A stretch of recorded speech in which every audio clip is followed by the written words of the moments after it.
Ko tīmata ngā hōhipera ki te whakatū haere I etahi ratonga Rongoā Māori kia kite ai heha ngā hua kāputa. Ko te ratonga ki te hōhipera o Kaitaia te tuatahi kia tūwhera o na kuaha. Mai kore e whai hua nui te hapori I ona Rongoā take. Aneira Aharata Brown. Koe nei etahi o ngā taonga whakaora o te whare hau nei.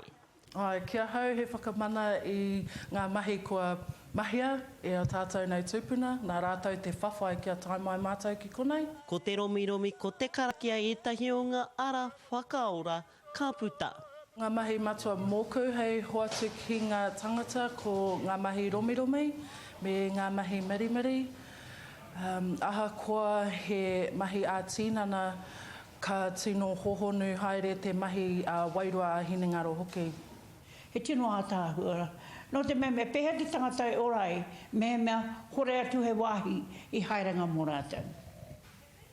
Ka kite au I te maha o tātou te iwi Māori, e haere mai ana ki te wāhi nei. Kei roto te hohipere o Kaitaia, tēnei whare e tuana. He whare e kawe nei, ngā tika ngā tukuiho a ngā mātua tupuna. The Western or the mainstream health model has recognised that we don't have all the answers and that maybe the solutions we've tried to come up with over time haven't been very patient or whānau centred.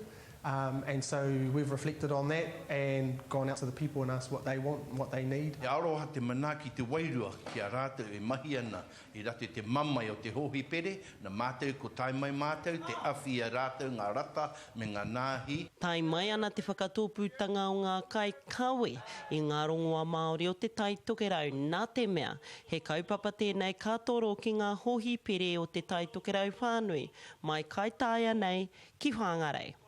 Ka wao mua, o le tātou ki te tātātou ki te I wa tātou hoipere. Ai tēne wā ko tīmata te mahi tēne kaupapa. If the people of Te Poutokomanawa have asked for this, and the DHB and the Rongoā Providers, Te Poutokomanawa, and especially a man called Harold Wetara who drove a lot of this, made it happen for the people, then why can't it happen in other places? Tūturu ko te waka hauora he waka, hei whakaora I te hapori nui tonu nei o te hiku o te ika a Maui. Harata Brown, te karere.